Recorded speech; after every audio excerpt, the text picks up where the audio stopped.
Hello everyone, welcome to my channel. I hope everyone is having a wonderful day. Before we begin, please hit the subscribe button and give this video a thumbs up.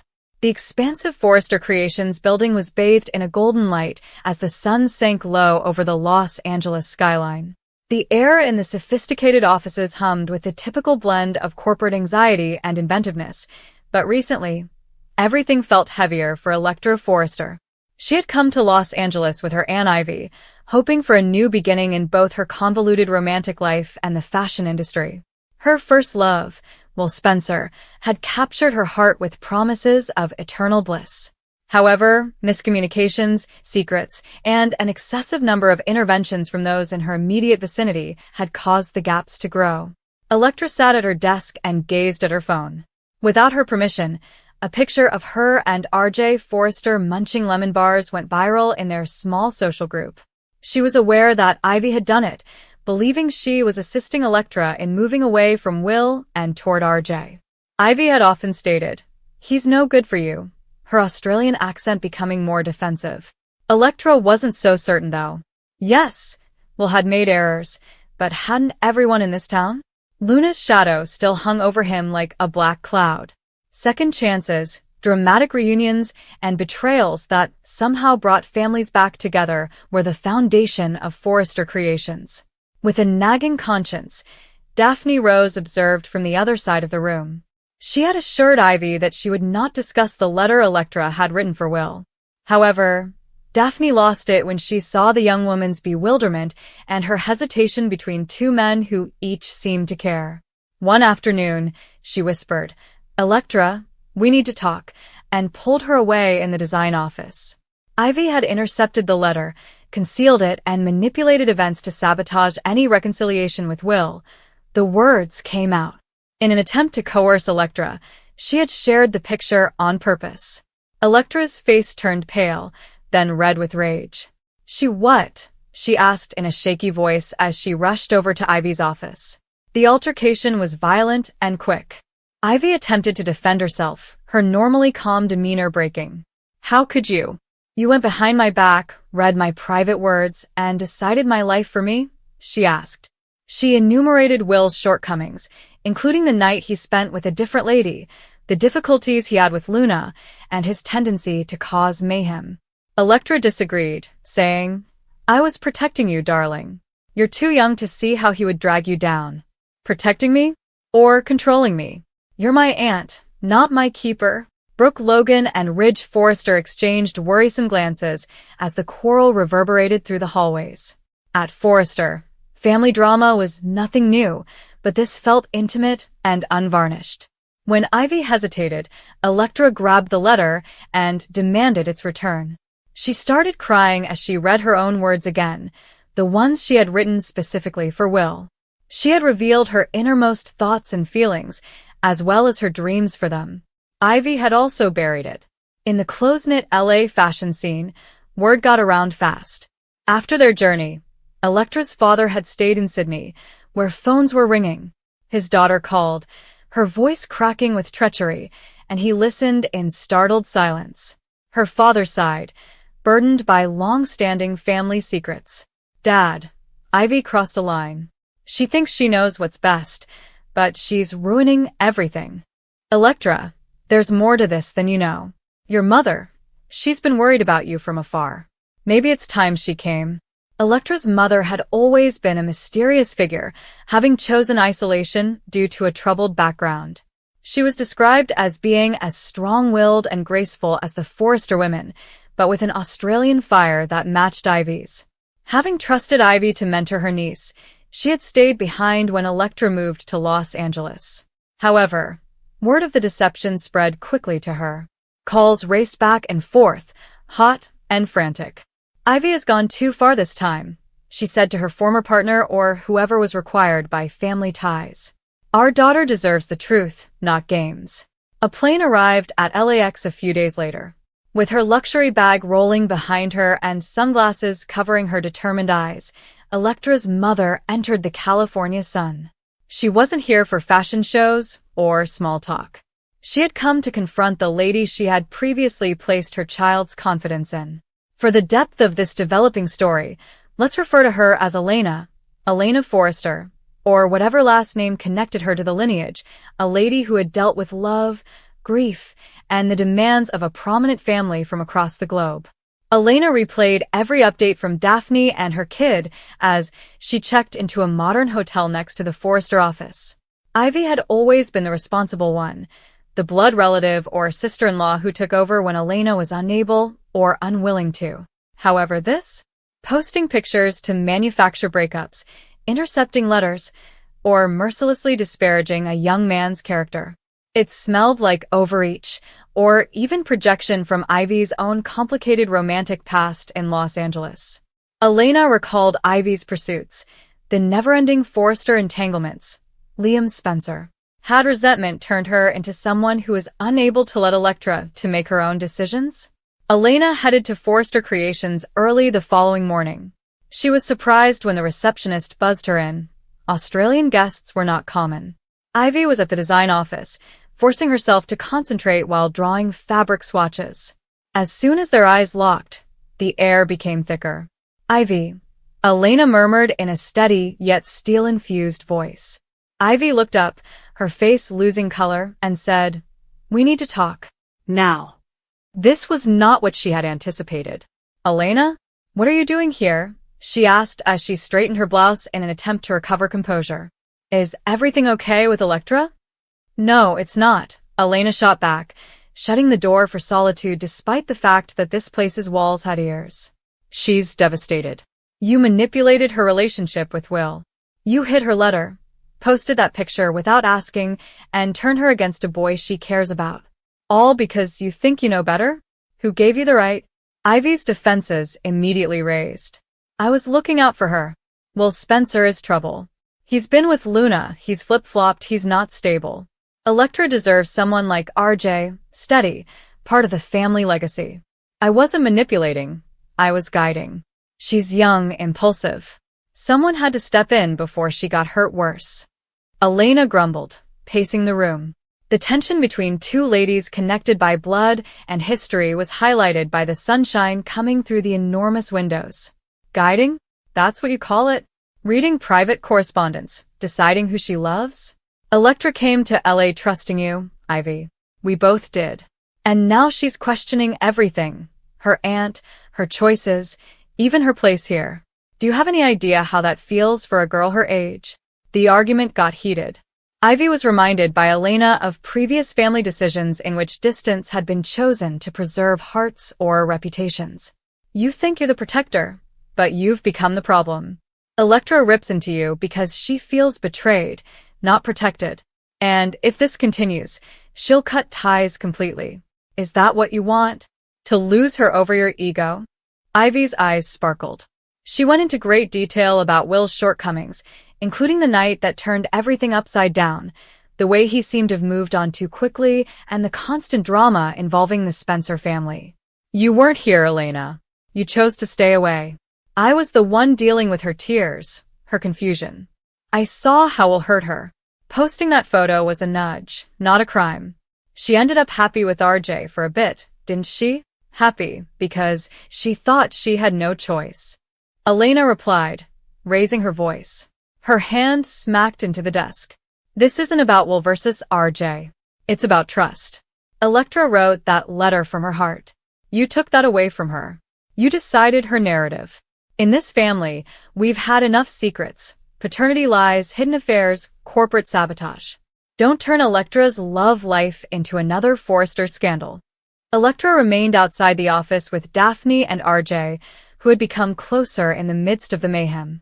With his Forrester charm and sincere concern, RJ extended a helping arm.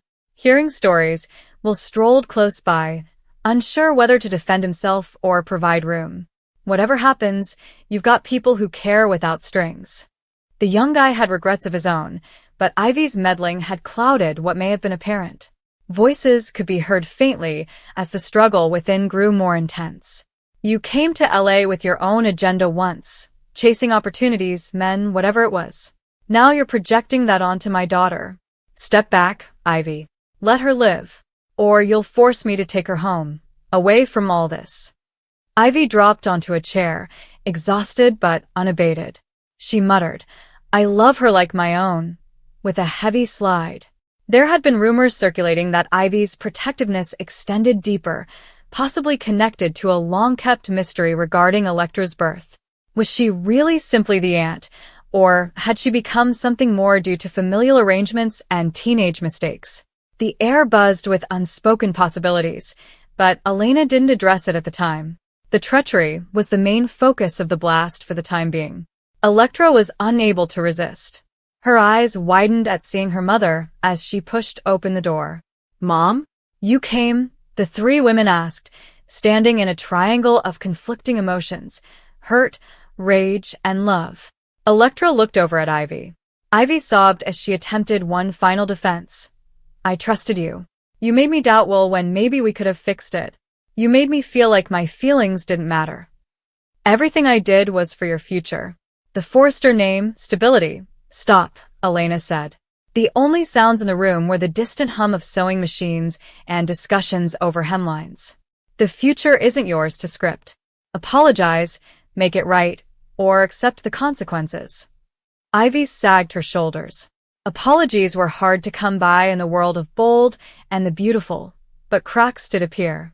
She apologized in hushed tones, acknowledging that the letter was illegal and the picture was an error. But genuine regret? It would require time and possibly more conflicts. Elena's presence changed the dynamics throughout the next few days. She met with Ridge and Steffi to talk about Electra's position at Forrester without any hint of deceit. During lunches with her daughter, she had frank conversations about love, such as how first loves will teach lessons and how new sparks with RJ should be explored without sabotage. Will carefully approached and explained that he saw the Luna episode as trauma rather than betrayal. RJ did not push. Instead, he remained encouraging. Ivy also had conflict at work. Ever the businesswoman, Steffi questioned her concentration. Family is family, but we can't have personal wars disrupting designs. There were rumors circulating regarding Ivy's future in Los Angeles, including the possibility of a lowly stay or a return to Australia. Even if it hurt her own relationships, Daphne was relieved to speak up. Electra and her mother strolled the beaches as nightfall descended upon Los Angeles, the waves smashing like the feelings within. "I never wanted to come between you and Ivy," Elena remarked. Electra nodded, feeling a little lighter. But she crossed a boundary. "You deserve agency, sweetheart. Choose with your heart, not because someone hid a letter." She still loved Will and was attracted to RJ's generosity, but her main want was clarity. Her mother's outburst had rocked the foundations, revealing how one woman's well-meaning intentions had ruined relationships. Ivy gazed over old pictures of Electra as a youngster, travels, and arrivals in Los Angeles back at Forrester. A mixture of regret and explanation. Had she overreached herself? Redeeming arcs were imminent, as is typical in soap operas, but for the time being, the conflict persisted. Elena scheduled a brief visit, keeping an eye on things and offering assistance. Next measures were arranged by calls to Electra's father. There were more levels to the plot as it developed. Ivy's intensity might be explained if more significant truths about paternity became apparent, transforming Aunt into something profound. Or perhaps it stayed the same, intense familial love gone wrong. In group situations, Electra challenged both ladies once more and demanded boundaries. Will and RJ circled, each competing fairly and without intervention, saying, "I love you both, but I make my own mistakes now." Dates were tentatively resumed, including coffee dates with Will and creative sessions with RJ. As manipulation subsided, Electra flourished and regained her confidence. Exposed and bombarded, Ivy started to think. Speaking with Brooke provided insight. The Logans were familiar with chaotic family interventions. Brooke said, "Sometimes stepping back is the strong." Elena had one more heartfelt conversation with Ivy before heading out. A shaky ceasefire developed, as brittle as fresh fabric on a mannequin. "We both want what's best for her. Next time, let's talk instead of scheme." Life went on in the busy fashion world of Los Angeles. Secrets simmered beneath, romances simmered, and collections were launched. However, Electra's transformation from a submissive niece to a strong young lady was signaled by the entrance of her mother. She made her way at Forrester while navigating Will's apologies, RJ's advances, and her aunt's subdued demeanor. Quiet times came at night. In her journal, Electra rewrote her narrative without posting pictures or concealing letters. Her mother's visit brought back memories of her roots outside of the glitter of Los Angeles, such as Australian tenacity and family ties put to the test by drama and distance. Tensions decreased, but did not completely disappear as the weeks went by. Ivy avoided interfering and plunged herself into her task. Electra had an open, pressure-free relationship with both men. The air had been cleaned, if not completely healed, by Elena's blast. Such turmoil allowed the Forrester empire to flourish, transforming suffering into passion and treachery into more audacious plans. In a community where love blossomed every day, Electra stood higher, her mother's words resonating. Your life, your choices. This chapter ended with hope, messy, real, and ultimately her own. As Electra's life abruptly and dramatically changed, tension crackled through the air in Los Angeles. Everyone who was connected to her was shocked by an unexpected arrival just when things appeared to be complicated enough. With the sole intention of confronting Ivy and holding her accountable for the harm she feels has been done, Electra's mother rushed into the city. It was immediately apparent that she wasn't there to engage in courteous conversation. For weeks, her rage had been growing as a result of everything she had learned about Ivy's behavior and how profoundly it had hurt Electra.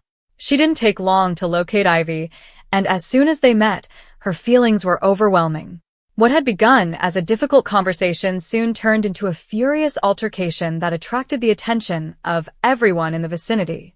Taken aback, Ivy attempted to justify herself by claiming that things weren't as easy as they appeared. She claimed that her intentions had been misinterpreted, but Electra's mother didn't want an explanation. She charged Ivy with deceit, manipulation, and stepping over boundaries that shouldn't have been breached. With each phrase, unresolved conflicts and unspoken realities that had been seething beneath the surface were revealed. Electra was divided between her tangled feelings for Ivy and the lady who had raised her. She found it difficult to comprehend what was being said as she saw the altercation play out. A part of her needed to hear the truth, regardless of how painful it could be, but another part of her wanted to put an end to the dispute before it got out of hand. Secrets started to come out as voices became louder and feelings became more intense. Everyone was astonished as details that had never been fully disclosed began to surface. Ivy's poise started to falter, suggesting that there could be more to the tale than she had been prepared to acknowledge. The conflict was now about determining what actually occurred, and who was actually at fault rather than merely assigning blame. Nothing felt resolved by the violent showdown's conclusion. Relationships were more precarious than before since, if anything, the tension had only become worse. One thing became evident. This drama is far from finished, and what comes next will have viewers on the tip of their seats. Emotions are still running high and truths are still being revealed.